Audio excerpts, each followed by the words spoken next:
The two key elements that makes your intestine leak is... You know, I started practicing functional medicine 20 years ago. Nobody even heard of gluten. I was talking about gluten-free diets. They're like, what are you talking about? People would have to eat the worst food. And now it seems like millions of people aspire to be gluten-free. It's like an aspirational diet. I'm gluten-free. It's kind of a badge of honor. And now restaurants have gluten-free menus. And the question is really, there seems to be a lot of noise about it, but where's the signal here? So I want to walk back historically a little bit because, you know, hundreds of years ago, we were eating gluten, we were eating wheat, and we didn't see the levels of autoimmunity. We didn't see the levels of celiac disease that we do now.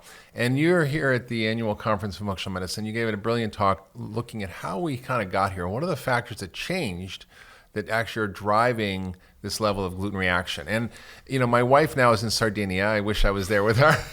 Good for her. And she has trouble eating pasta in America because she always gets a stomach ache. But she said she's in Italy now and she doesn't. I know they don't allow GMOs in Italy, although wheat is not GMO, although they spray our wheat here with glyphosate at harvest, which may have an effect on the microbiome. Right. But how do you sort of explain why we all of a sudden got this way? What are the changes that happened that make people more susceptible? Because the gluten's always been there. Is the gluten different in the wheat we have? Is something else changed in our guts and environment? Like, what is this driving force? You know, again, first of all, some people believe that this was just an increase of awareness, but we know that it's real. And, now there are plenty of evidence that, these gluten-related disorders are on a rise. And it's not an isolated, phenomenon. Every chronic inflammatory diseases are on a rise. Mm-hmm. Allergic disease, autoimmune disease, neurodegenerative disease like Alzheimer's. Everybody's inflamed. That's Even right. Even cancer, heart disease, obesity, and diabetes are all inflammatory. And again, epidemiologists will put their hand on the fire and say, "This is we believe that that's the case," and the evidence are pretty strong. So, this is to say we're not really looking at a weird, isolated phenomenon that relates to gluten. It's more in the context of these epidemics of chronic inflammatory diseases. So, why there is these epidemics? What's going on here? First of all, the timeline that this epidemic is materializing is telling us that it's not genetic mutation in humankind that makes us more susceptible, because that takes much, much longer. It takes generations. It's not 30, 40 years, as we've seen in terms of timeline. So most likely we're changing the environment way too fast for us to adapt. Mm-hmm. And the example you were mentioning about your wife, and actually I hear this many times. You hear it a lot, right? Yeah. I hear this all the time with my patients. They say, how come that I go to Europe and I'm fine? And it looks that I can tolerate stuff that I cannot even look at when I'm in the United States. Yeah. Definitely I don't think the GMOs is the issue because, of course, Europe in general have very strict regulation. GMOs much stricter than us. Yeah. But when you talk about grains like wheat, there is no such a thing. Right. There is no such a thing. But there are different ways that you can explain why the load of toxic peptides may be higher here than in Europe. Meaning because of the dwarf wheat we use here, they use a different strain of wheat? No, not even that, because the cultivars are the same. But, the way that we manipulate grains can be different. I give you an example that can be one of the many that I can give you. To make bread, you take yeast, you take water, you take the flour, and you make your dough. We, as human beings, we do not have enzymes to completely dismantle gluten in its basic elements, amino acids. Mm-hmm. What we do is a partial digestion, and what is left over, these undigestible fragments that can instigate inflammation. We know that. Mm-hmm. Most of us can handle that with no big deal, unless you go to the extreme. So if you eat a slice or two of pizzas, it's fine, but if you eat 3 pizzas, you will be sick, no matter who you are. And this applies to anything in life, of course. Even turkey that is good for you, if you eat too much, you fall asleep, and you know why.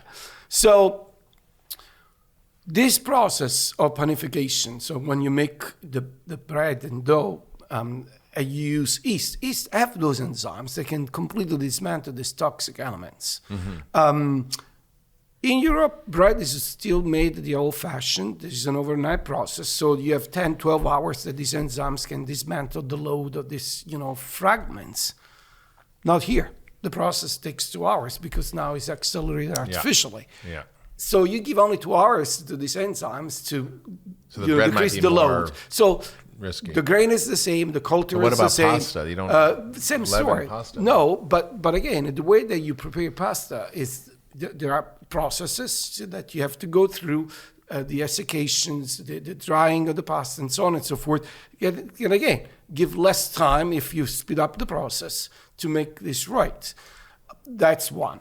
The other is, as you were alluding to, pesticides. We use pesticides here. They are not allowed in Europe. Yeah. And, again, that changed completely the landscape because now you introduce another variable that can affect the way that we, in terms of our immune system, can react to any given product. And it happen to be grain, but it can be any other product that can give you the same kind of reaction. So, and I can go on with many other elements, the water, the way that it's treated, so that may explain the environment, the pollution in the air. I mean, there is so much. And then, of course, the great unknowns that we still don't understand, because even here in the United States, it's not homogeneous. No. So you have pockets of places in which this phenomenon seems to be much stronger than other pockets of the place. So got to be some environmental situation that we still poorly control. Yeah, so sort of going back to that, the environmental factors have changed. And I think, you in your lecture, you mentioned a lot of changes that have happened that altered a different thing besides the food. So there's the quality of the food, how we produce the food, all those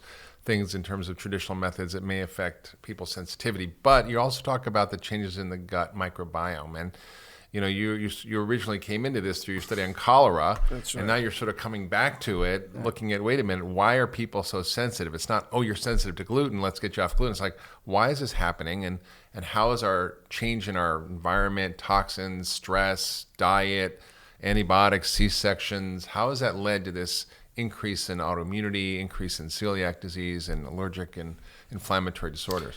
So if you really want to look systematically at the environmental factors that eventually are fueling these, epidemics, now that, again, we agree that this is where we have to focus our attention and not the human beings, genetically speaking, because, again, we didn't mutate in such a short period of time, you start to really question what happened in the past 50, 60 years. It was different from the previous generation where we didn't even have these epidemics.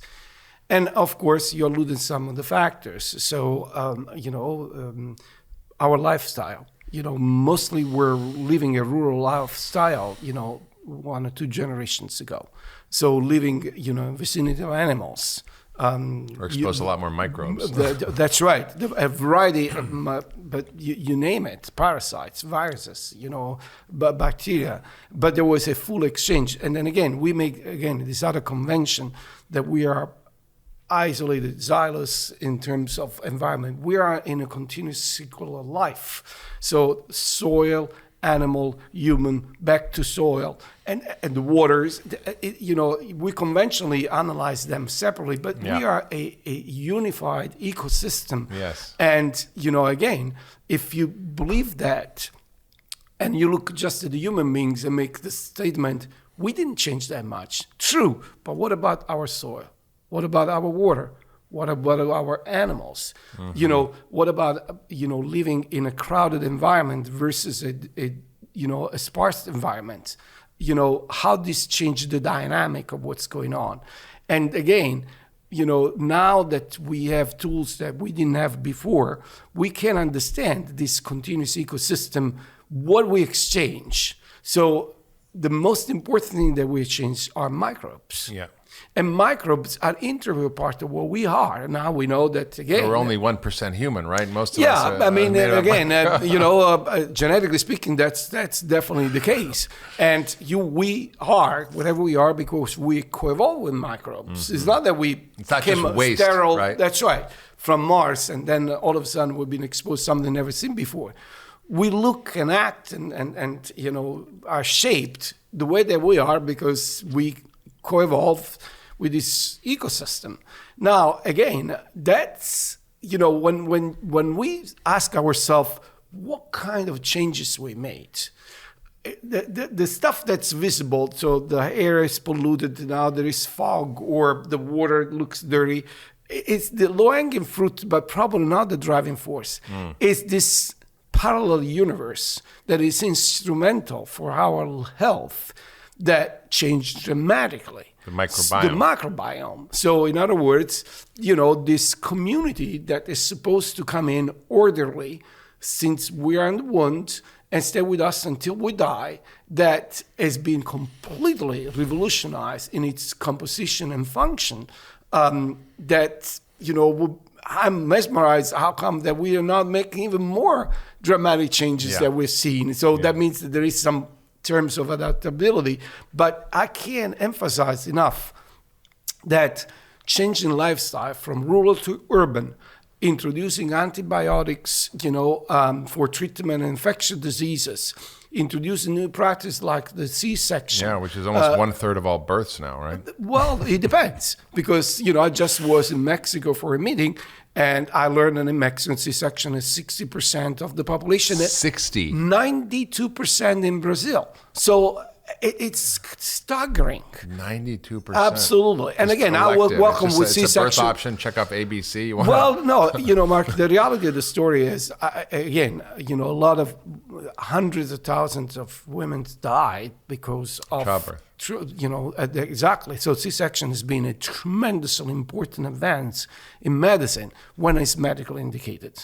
But when the OBGYN will prescribe a C-section so he or she can plan vacations or cash more money in, or the woman decides to go C-section for her own needs, but not because of medical necessity, I will suggest to think very carefully because again, the plan of engrafting and growing the proper friendly microbiome has been planned for 2 million years to be done through vaginal delivery. Yeah. Because the baby absorbs through its mouth all the vaginal flora, which colonizes its gut. Absolutely. Yeah. And that is a flora that has been highly selected by mom to be genetically compatible with her and therefore with her baby. The skin microbiome is not selected. They are all comers. No. So the operator in the operating room or the nurse or the anesthesiologist, their microbiome come in there and may not be that friendly for the new baby there. So, and then of course, that's why you see more allergic diseases, asthma, absolutely, and because no matter if you talk about prenatal factors, mom's lifestyle, mom's environment, or perinatal like the C-section or antibiotic exposure, or the way that you feed the baby, breastfeeding, feeding, or bottle feeding, or postnatal. All these things impinge on the composition and function of the microbiome. Why I'm so obsessed with this? First, because as you said, that's where I start. My science from the very beginning was totally focused on understand how microbes, they crosstalk with us. At the beginning, my focus was on a single pathogen to understand how they can make us sick. And then that knowledge, moved to the community and now the ecosystem that now we call microbiome. But again, we were studying this 20 years ago with tools that were ridiculous compared to the ones that we have right now, that now clarified the complexity of the matter. And we're just really at the infancy of this discovery, most definitely. But again, it's giving us the opportunity even more to appreciate how singularly we are, how different we are from each other, how eventually, losing tolerance to develop an inflammatory process can be so different from one individual to another, even if, again, we end up with the same disease. And we've seen a real increase in celiac in the last 50 years. And we're going to dig into your work a little bit in a minute, but is the world overreacting to this gluten issue? Is it a fad or is there something there? Well, definitely there is something there, but there's also a fat component, no question about that. So it is an interesting journey that I witnessed firsthand. As you were saying, 20 years ago, people didn't even know how to spell gluten. So much so to find a gluten-free, decent gluten-free, menu. And again, the field really went far in the past 20 years. Thankfully, I have to say, because they improve the quality of life for people that have to live gluten-free for medical necessity. And during this journey, also, we learned many lessons. We moved from the concept that the only people that belong on a gluten-free diet are people with celiac disease to the concept that there are people other than celiacs that need to go gluten-free for medical necessity. This non-celiac gluten sensitivity, right. which you've really helped pioneer the discovery of. Yeah, non-celiac gluten sensitivity definitely is the last kid in the block, and then with allergy and so on and so forth. So really the field expanded and tremendously. And with that, our knowledge, what gluten does to us. Of course, that went, more than, the step to medical necessity when people, they start to think that gluten-free is good for everybody because gluten can be toxic for everybody and so on and so forth. So again, I think that there are some elements. So it's more than we thought, but not as much as some people think. Exactly. So, that's the noise. So the signal is, there are two major groups. Some people, they need to go gluten-free for medical necessity, either because they have an autoimmune response to gluten, like celiac disease, or an allergic response, like, with allergy, or they have another form of immune response that we still don't know completely, the non-celiac gluten sensitivity.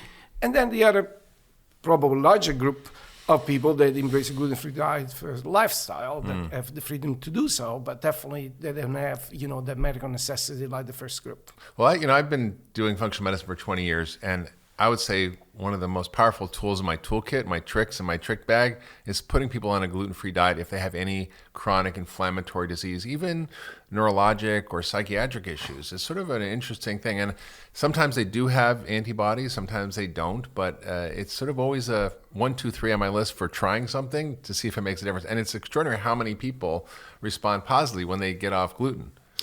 Yeah, Mark, the major confusion when you go in such a heated debate of believers versus not believers is that, if you don't have the right premise, you clearly fuel a debate that should not be there, to be honest with you.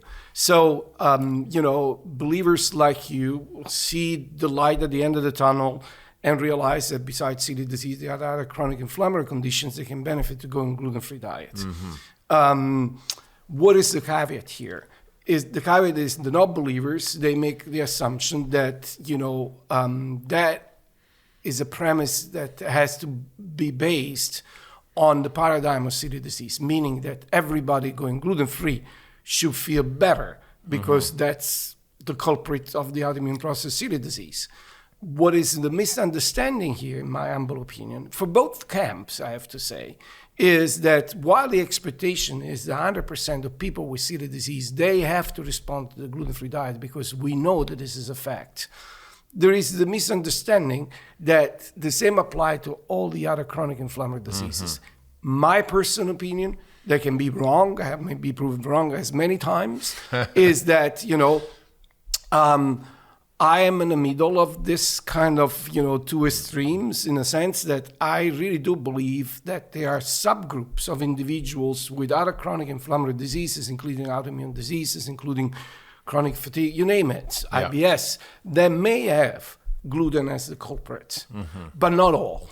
Yeah. So, ideally, and that's what I see this is going to be the future, will lie in terms of best case scenario, in terms of best clinical practice, is to identify validated biomarkers that will identify this subgroup of individuals in these chronic conditions that have gluten as the instigator and place them on a gluten-free diet. Yeah. So I give you an example. A while ago, in collaboration with some colleagues at University of Maryland, we found out there is a subgroup of schizophrenic individuals that react to gluten. Yeah. We end up to quantify, but it's still an approximation that probably we're talking about 15, 20%. Now, those people often will have elevated anti-gliadin antibodies. Absolutely. Right. Yeah, absolutely. And that's how we identify them. And they have other autoantibodies that then been validated later on, like the anti-tissue transglutaminase 6. That is typically a biomarker of neuroinflammation. But anyhow, the bottom line that I'm trying to say is, if we have taken the, bold statement that all schizophrenic individuals will benefit the gluten-free diet and do a trial in which you take 100 schizophrenic and put all on a gluten-free diet, and only those 20 out of 100 will respond. We'll call this a failure, right? Because the efficiency of 20% efficacy, you say, "I told you so." That doesn't work. If, on the other hand, you stratify the population, find the subgroup, and this is the heart of functional medicine, I guess. So, in other words, personalized medicine. And you say, well, those that have biomarkers, the anti-gliadin antibodies, the TTG6 antibodies, whatever it is, that tells me that there is a chance that they will respond to the gluten-free diet. I put only those 20, you have 100% efficacy. Exactly.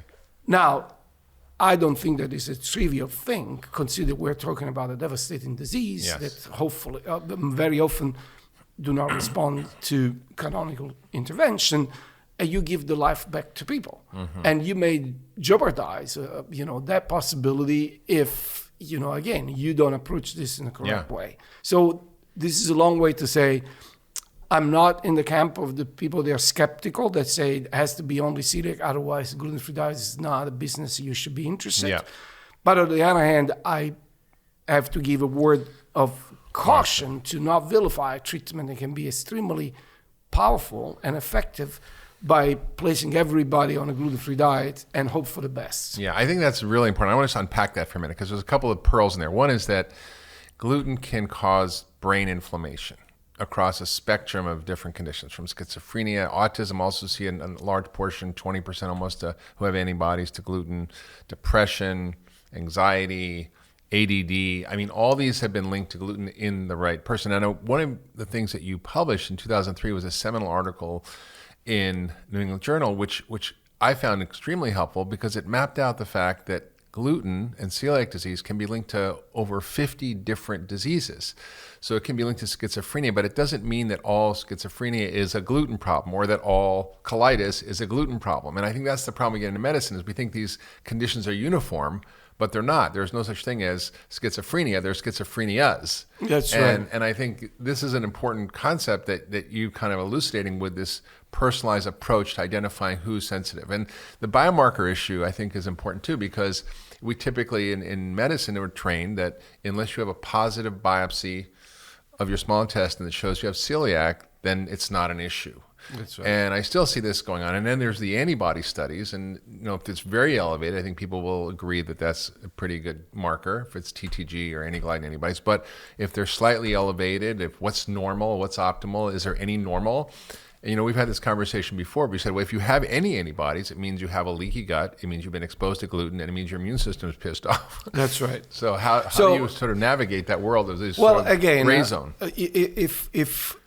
If we take the the strong position of debate, who's right, who's wrong, and we keep, in the radar screen what should be our focus. So what is the best thing that we can do for our patients? So, to improve their quality of life. Common sense would suggest you that this is all known. For example, if you look at the best drug on the market, the best of all in terms of efficacy, best case scenario, you talk about 45, 50% efficacy. That means it doesn't work on half the people and it works on half the people. So, and this is the best drug that we have on the market. So we know already that these are non-homogeneous populations. And placebos are about 30%. And that's right. So, and that's background noise. So if you honestly keep this in mind, lesson learned are, number one, we're not made all equal. Number two, we conventionally talk about diseases as final destination that can be common. So your Crohn's disease can be similar to my Crohn's disease, but how we got there can be very different. So imagine... Right, the end result looks the same, but the causes are different. Absolutely. And imagine that you then, on that premise, that I believe is not disputable, because everybody will agree on that, then you go to the next step and say, and I have a magic bullet that can fix them all. That doesn't compute. No. So that's what, drug development now is, approaching the problem in that sense. So if you accept that these are final destination and you can get there in a different way, you also, as a corollary to that statement, have to accept that eventually treatments needs to be diversified. Right. Which is a radical concept. What you're saying is that all diseases in a category are not the same. So everybody with rheumatoid arthritis or colitis or schizophrenia are not the same, and each one needs a different treatment, even though the looks the same at the end of the day. And that's a functional medicine fundamental principle. Mark, I don't want to be philosophical or romantic here, but But you're Italian, you're allowed. Well, just because I'm Italian, I have to say that, the old physicians, in other words, the healers of 2,000 years ago, they were focused on individual, trying to put the body back in balance by different approach, philosophical, religious, a little bit of science.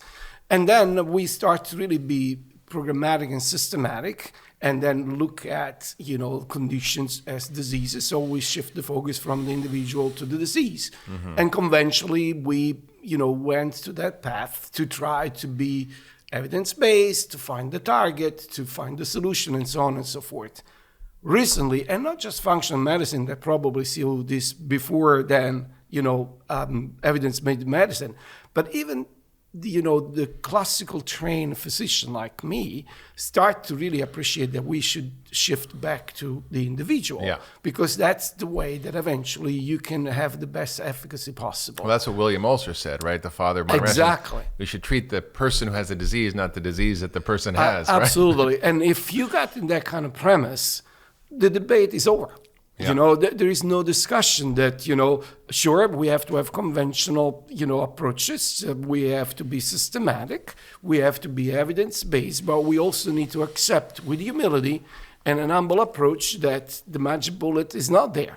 So there is the lesson to be learned here that, again, there is a possibility of a subgroup of individual in any given category of chronic inflammation that can be treated with a gluten-free diet, because maybe there is this possibility. Our challenge now is to find these people, how to identify those people. Yeah. And, talking about, gluten in the brain, as you were alluding to, we knew this for a long time, and this is also not debatable. Even the most skeptical people will know, because they do know that celiac disease is associated, so the ones that everybody accepted, with neurological symptoms and behavioral symptoms that underpin the possibility of neuroinflammation. Yeah. We know that you can have, anxiety, depression, mood swings, chronic headache, right? Because neuroinflammation. And to the point that I was telling you, there are biomarkers of neuroinflammation. The most classical example is gluten ataxia. Nobody would dispute the existence of this entity. That means you can't walk and you're out of balance. There is inflammation in the cerebellum, and your equilibrium is affected because of that. By the same token, nobody would dispute that celiac disease can give peripheral neuropathy, so inflammation of the peripheral nervous system. And again, by the same token, I think that if now you go back and say, what about people with depression but not celiac disease, or anxiety without celiac disease, or peripheral neuropathy and not celiac disease? Is such a possibility? Yes. Because now, again, everybody seems to accept that you can have probably gluten outside celiac disease. Yeah.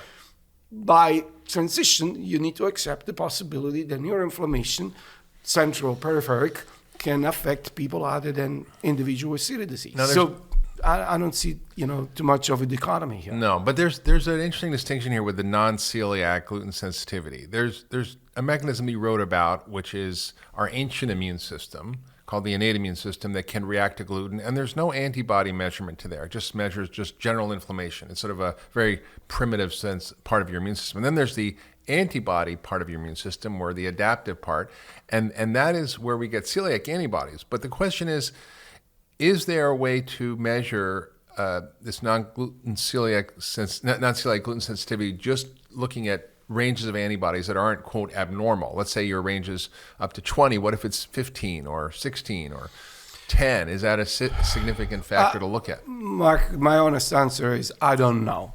And the reason why is because, again, we're still learning the pathogenesis and non-celiac gluten sensitivity. I really am convinced, because the cumulative evidence in the literature, that we're dealing with an immune response that involves only the innate immune system. And as you said, this is the ancestral way that we developed to fight enemies. It's when we deploy our army without thinking who I'm fighting, Yeah, because just I need to fight right pissed away. off, right? So I can't think about who are you, customize weapons against you, or antibodies, and so I just need to deploy it and get rid of you. It's like carpet bombing instead of smart bombing, right? Exactly. And again, in that sense, you will not find biomarkers, low titer or high titer, that will link, this inflammatory process to the disease. And matter of fact, there are several groups, including ours, they are looking for biomarkers for non-celiac gluten sensitivity. My sense is there is going to be a multitude. You were alluding to the first generation anti-gluten antibodies. They are positive in 50% of people with non-celiac gluten sensitivity, but that's not a biomarker of reaction to gluten as we typically intend for celiac disease, where you have autoantibodies. This is after the fact. So the innate immune response is been activated. You're fighting. You have the inflammation, and now what you see is a biomarker, the consequence of this war. I.e., as you were saying, the individual is eating, the intestine got leaked. Gluten fragments comes in, and the immune system does its job. It's under attack, and something that is not supposed to be there, and build antibodies against it. So I think that's going to be a combination of several biomarkers. It has to do with many of the functions that will lead to, the inflammatory process. Yeah. It's interesting. I treat a lot of patients with gluten issues and celiac disease. And often I find they don't get completely better when you remove the gluten. And then when I put them on a gut restoration program, really getting rid of the bad bugs and putting in good bugs, just simple functional medicine principles, which are, not really that well established scientifically, but we've been using for decades to just help normalize gut function, then they get better. Have you seen that? So we and others published that even if you're strictly gluten-free, 20% of kids and up to 40% of adults, they still have inflamed gut. Not because they cheat, but because, again, there is no repair. I don't know why. Most of the time is because inadvertent exposure to cross-contamination. Other times because, again, there are situations in which the immune system is hyper-belligerent. So if I have to say, clearly I understand what's going on, the answer is no. But again, I would be dismissive if I would not consider this hyper-belligerent in this individual that are not able to repair the inflammatory process to be totally unrelated to microbiome composition function. Well, it's just also interesting, the way I think about it is that the gluten is sort of the gatekeeper. It sort of opens the gate and creates this leaky gut. And then all these other food antigens can leak in and start to aggravate the immune system. So the body begins to start to react to other things. And I've seen this over and over the decades. Is this something you're noticing? Yeah, again, I'm quoted all the time about this because, our group was the one that discovered the molecular mechanism by which gluten can really make your intestine leak through the release of zonulin. There's this molecule that has been now, Zonulin, that's right, linked to a variety of chronic inflammatory. You should get the Nobel Prize for discovering that. But people are still very skeptical. But anyhow, the bottom line is that you put two together and say, well, if gluten is capable through some of these undigestible peptides to engage on a specific receptor that instigate the cells to release zonulin and make the intestine leak, then this can be detrimental and harmful to everybody. The answer is it depends. Actually, the vast majority of people would not have consequences if you have a balanced diet, and can even be useful to help what we call antigen sampling, to bring very small amount of antigen so that the immune system will be more robust, trained in case that the storm will come, the real deal will come. The problem arises when you exceed the amount of gluten, for example, so that this continues all the time. Or even if you have, not a huge amount of gluten that you eat, you are genetically predisposed. And when you increase the gut permeability on the other side of the fence, you find an immune system that is ready to fight against gluten. And these are the people that have gluten-related disorders. So all this to say, I would not categorize gluten as the villain in the 21st century necessarily. After all, if you and I were here, rather than jump from one tree to another, we have to thank agriculture that predicted the amount of food that we can have and free up our time to do more creative stuff. Yeah. But at the same token, to dismiss completely the fact that gluten can be an issue for, a variety of individuals outside celiac disease. That will be also to not see what is becoming more and more obvious. Yeah, it's pretty extraordinary to see how this whole field is opening up. And one of the things we often were made fun of for decades is this idea of a leaky gut. That, basically the belief was that if you had a leaky gut, you'd have, sepsis and you'd die, basically, which means you'd have overwhelming infection. But, this sort of intermediate zone of sort of slightly leaky gut leading to inflammatory diseases is seemingly connected to everything from obesity and type 2 diabetes to heart disease to autoimmune diseases, neurologic diseases, autism. I mean, it's sort of like almost this unifying theory of how we get inflammation. So I'm fascinated how historical memory is lost during generations. For example, amnesia. I've called that amnesia, whatever. But, when, at the beginning of the 90s, we were convinced that celiac disease was a big deal in the United States. The establishment really came after us big time and said, you really missed the boat here. We looked for celiac disease and we didn't find it. So, you are not, in the right direction. And this, to put that very mildly, because the criticism were very much more harsh than that. Yeah. And their premise was on a state of mind that was fixed on what was at that time the definition of celiac disease. Young kids with a big belly, diarrhea. Yeah. And that's true. And we don't see that. We see other stuff. And you don't have to have any digestive systems. Well, zero. Right, you can be obese. Right. But that was not clear at that time. And that's the reason why we were highly criticized. Now in 2018, if you ask anybody, nobody will question that celiac disease is as frequent in the United States and in Europe. But if you ask, it's been always like this, the answer most likely is, yeah, of course. We always thought so. Even the ones that were hypercritical. Right. Same phenomenon with this leaky gut story. Yeah. Again, it's not that I was like a functional medicine doctor always tune in this. No. I came to this by, chance, by, again, doing this cholera vaccine and learning that cholera can make your gut leak, and then try to understand how that does, and see that there is a very sophisticated machinery to loosen up to increase the permeability of tight junction in the intestine. And then the little connections that these are the little gates in between cells that we thought that were cemented so that no things can come through. And then we through the cells, not between the cells. That's right. Everything that we negotiate with the environment, we thought that has to come through the cell. And then we learned, no, actually there is a space in between cells that can be modulated in its permeability. And, when we studied the mechanism of this toxin and we saw this very complicated machinery, the reasoning that I made there, I said, it can't be that we evolved to this machinery there just to get sick with this toxin from Vibrio cholera. Vibrio probably learned physiology from us and exploited that possibility for its own return. Yeah. And that's how we end up to, discover Zonulin. And I have to say,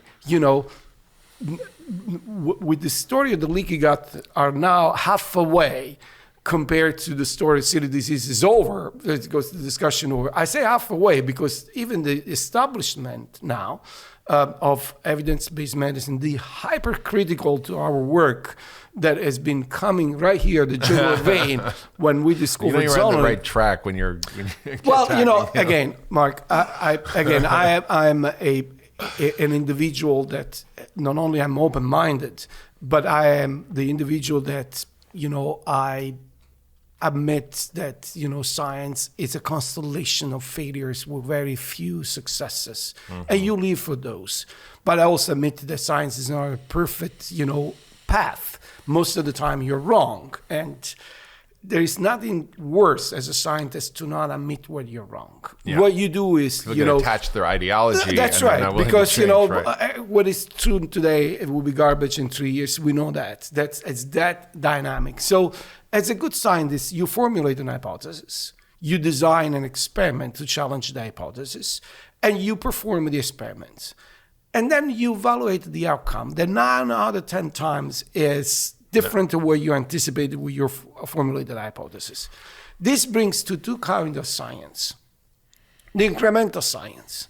I want to go from point A to B to C, to D, to get to my final destination. I know where I am. I see my sights where I'm going. Yeah. That's the one in which your peers will follow you, will understand what you're doing, and eventually will accept, the approach that you're taking, because, everything is clear.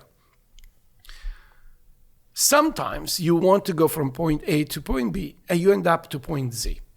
So in a place where nobody's been before. Mm-hmm.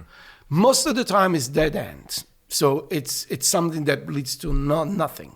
Very few times you got in what we call transformational science. That is not something that you intend, but you end up to be in something that changed completely the paradigm or way of thinking. The unintended consequences of your work. And that's what the Zonulin discovery was all about. Yeah. When you got there, to understand if you're in a dead hand or you do something transformational, the only thing that you need to do is to sit and see if your peers can validate and reproduce what you've done, or this was not reproducible.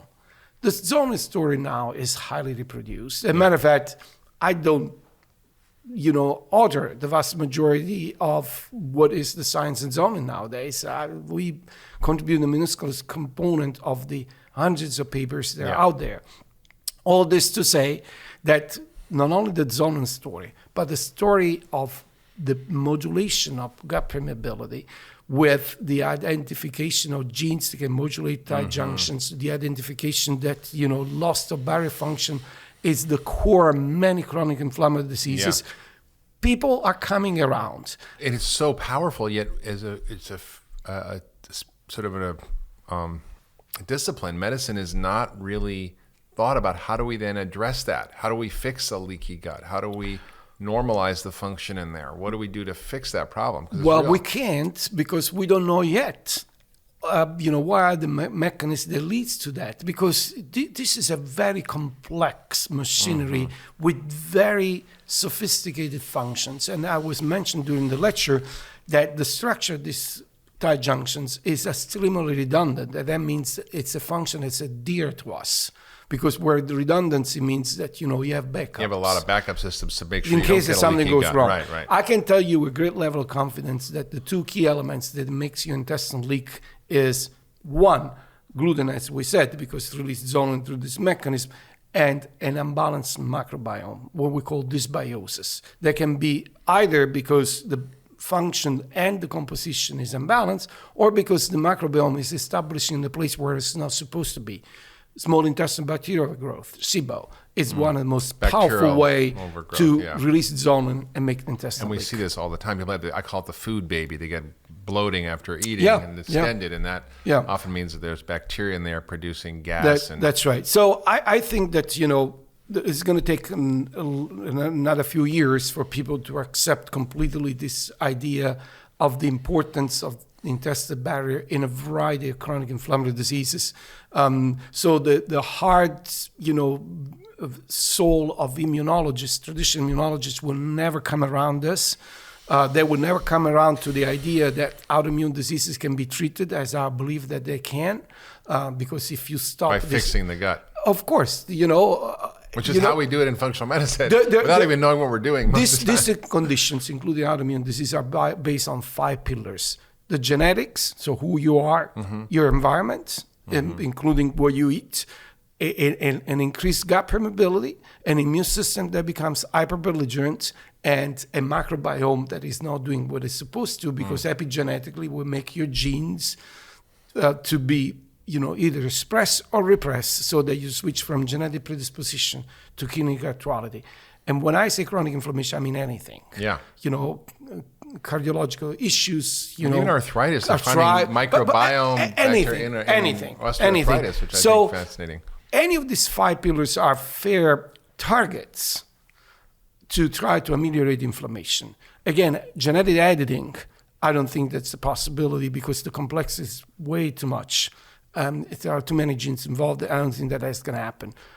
Modulate the environment. That's something that we should really focus on. We have to deal with all those pillars. Absolutely. And then in medicine, we just try to find the one drug to fix the one thing. No, it's not going to work that way. Yeah. So if you will continue to have an environment that is really conducive of inflammation, food, pollution, chemicals, you can fix whatever you want in terms of immunosuppressors or, change the microbiome. Everything will go back where it's supposed to. Right. But if you start to think, more, I would not say holistic, but comprehensive. I say, let's start with a lifestyle. What really is a common sense? Of course, we can't go back and live in a cave. That's not feasible. But can we, avoid some chemicals that can instigate inflammation? Can we eventually, decide to feed our kids food and not the junk that we feed, so that eventually they have the same chance that we had?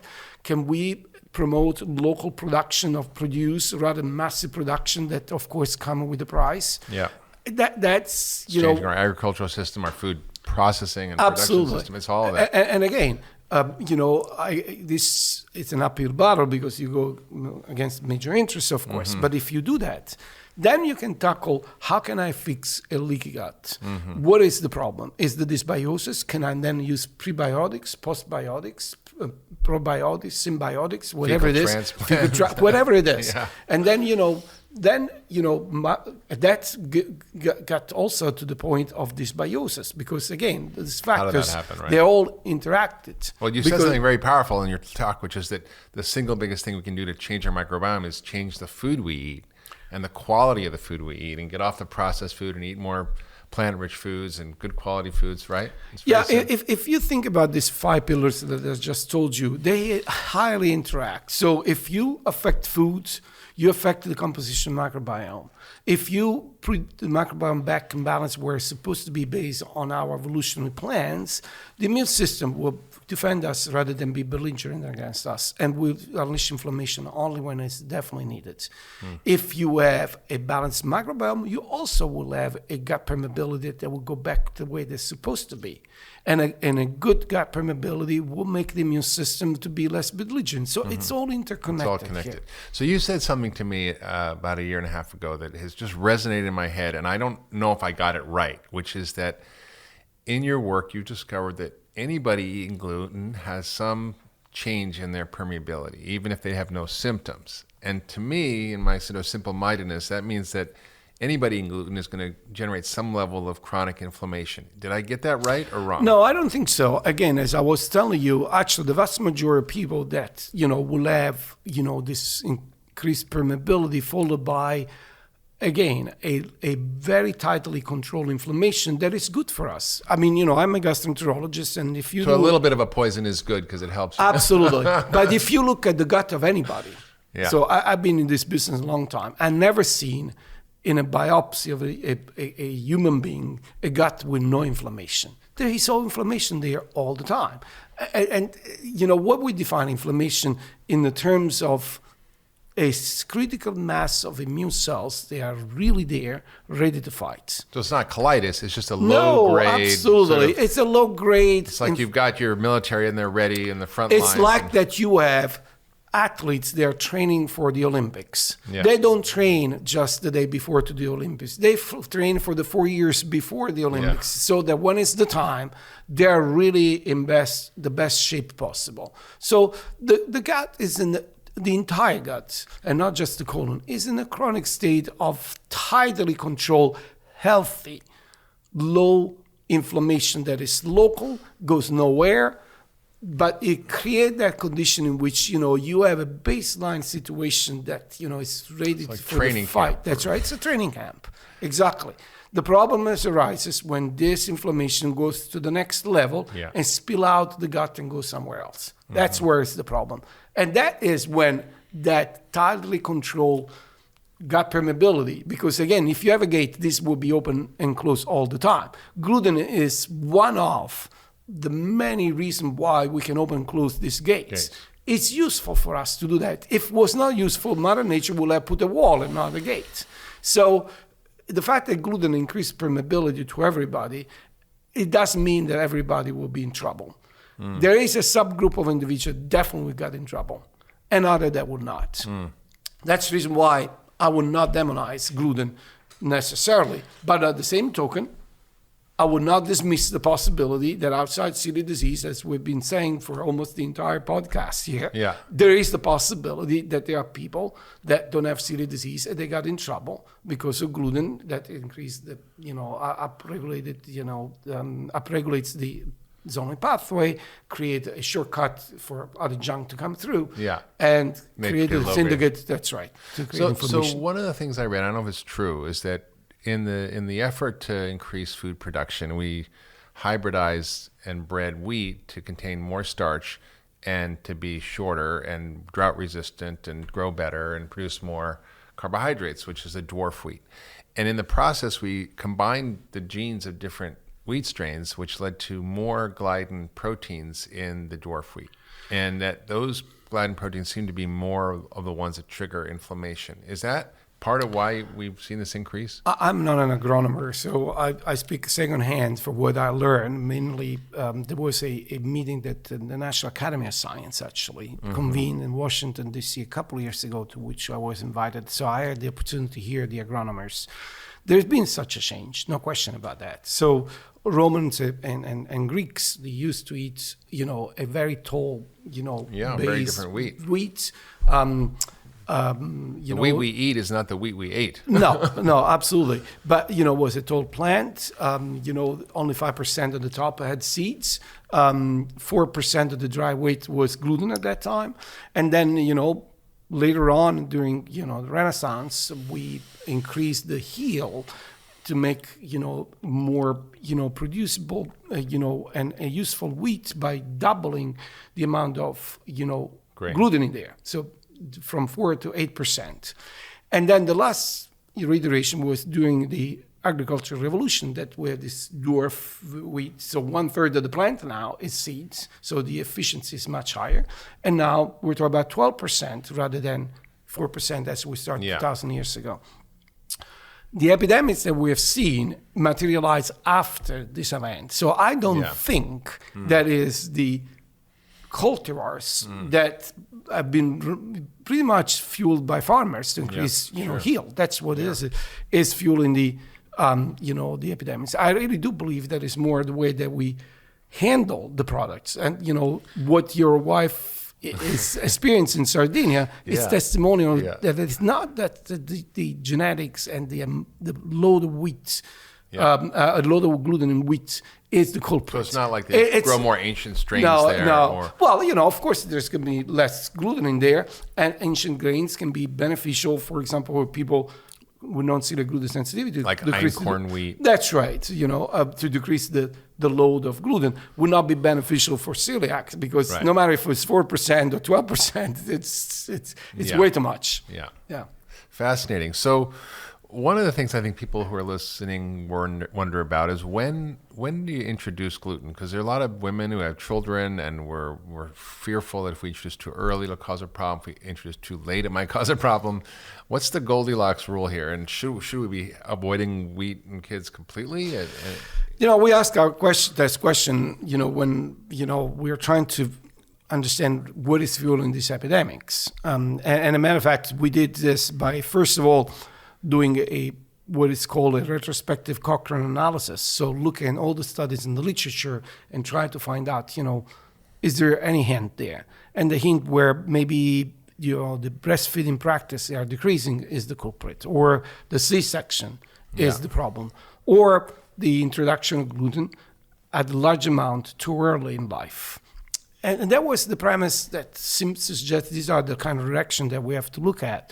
It was out of the question, and it still applies, that if you introduce gluten way too early, before the 3 months of life, you increase the chance. No question about that. No cream of wheat for your baby. That's right. But what was not clear for these retrospective studies is if we follow the current recommendation of the American Academy of Pediatrics, so between 4 to 6 months, are we really increase the chance of having problem with celiac disease? What about if we postpone it, let's say, a year of age? So we allow the immune system to mature and be able to handle this better. And we did such a study. We've prospectively followed 700 neonates at risk for celiac disease because some of the family had celiac disease for 10 years. So it was the longest excruciating journey that we took. that was published a couple of years ago in New England Journal of Medicine.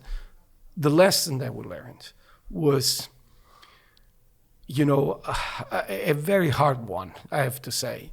Nothing pin out to be right based on the retrospective studies. So, I mean, you couldn't find a pattern that connected it. So if you delay 12 months of age, you delay the onset of disease, but the final destination, so the frequency was the same. The incidence was exactly the same. Now, you can argue that delaying the onset of disease allows, very important organ like the brain to develop better and be, protected against, this hit of inflammation. But it's not a preventive approach. C-section of vaginal delivery made no difference. Breastfeeding or bottle feeding make no difference. Am I saying that these are not important factors? Absolutely not. But it's teaching me another major important lesson. Again, as we have to deal with, patients and not diseases, you cannot deal with individual factors, not them as a whole. You have to look at the entire situation. And the presentation, Dr. Leonhardt, of some of the data of the next generation studies, this celiac disease GEM study, that is the ones that we are doing to try to find out why some people at risk of celiac disease keep straight and stay healthy and some take the wrong turn. Is teaching us that lesson. It's the combination of the above. It's not the single one. It can be C-section and bottle feeding, or can be antibiotics treatment and exposure to whatever environmental factors. But again, all this to say that the single element and change the single practice, like say postponing. It's not going to work. A host of other intervention that should be as important. Amazing. So, Dr. Fasano, you were appointed king for a day, and you could change anything in healthcare, science, medicine, food. What would you do to make the world a better place? Well, I would take the Manhattan approach. When we were, the Manhattan Project. That's right. So when we were during World War II at the critical moment, of the war, the Germans were building a nuclear bomb, and we had the German was at the verge of the nuclear bomb, and they, the leadership of the Allies realized that this would have been the tilting point. So they established the Manhattan Project, say, take the best of the best, lock in the room, tell them what is the problem, and don't let them out until they come up with a solution. I think that we need the Manhattan Project here. So President Obama did something like this, called 100 people in Washington, D.C. just before wrapping up his presidency. Obama. Yep. Scientists, leaders in industry, non-profit organization like, the Gates Foundation, the Robert Wood Johnson Foundation, major thinkers, government officials from the Food and Drug Administration, USDA, the NIH. And he locked us in this building and say, we invest a huge amount of money, taxpayers' money, to do the Human Genome Project, now the Human Microbiome Project, but the healthcare is broken. We need a solution here. You need to tell us how we can capitalize all the investments so that we can really improve the quality of people. What is needed? And again, if you continue to approach healthcare as a business, so that lobbyists go to Washington, D.C. and push one direction or another, and not as a social service, we will never solve the problem. So no king can be able to fix anything here because it takes a village. Just convene. In my book, The Civilization of a country is measured by two metrics: the way that you educate your population and the way that you take care of it, healthy wise. Yeah. And we do a miserable job here. On both. So I'm afraid so. So I take out the education piece because it's not my expertise, but in terms of healthcare, it would take a Manhattan Project. I love that idea. Convene the best minds in the world to solve the problem of healthcare and food and the food system and change the way we do things. I love that. Absolutely. Because again, if you will be from another planet, if you will be a Martian and you have a Zoom and you look like down here, you will be very puzzled. So because you will see on the left, the industrialized countries that spend, 20% of their GDP. No, well, they spend $40 billion to eat more than they are supposed to. Another $20 billion to advertise to eat more. Yes. Another $60 billion to lose weight going to the gym or the Slim Fast or whatever it is. Yeah. It's a pretty and on screwed the up other system. side, the right-hand side, you have people that die of starvation, and still they do. Mm-hmm. And he said it would take a fraction of what you're spending there. Right. That, by the way, I didn't compute the cost of treating obesity, disease, type 2 diabetes, arteriosclerosis, heart attack, neurodegeneration, and so on and so forth. Take a fraction of that price, put over there, and everybody will be much better off. Yeah.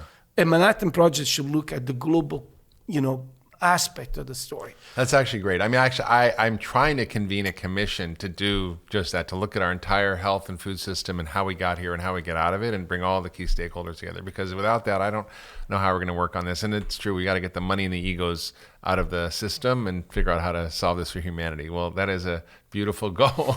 Thank you, Dr. Fasano. If you love that last video, you're going to love the next one. Check it out here. Most people don't know this, but your brain is mostly fat. We really are all fatheads. And about 60% of our brain is made of fat. And most of that is what we call DHA, or docosahexaenoic acid. Sounds like a big chemical name, but essentially it's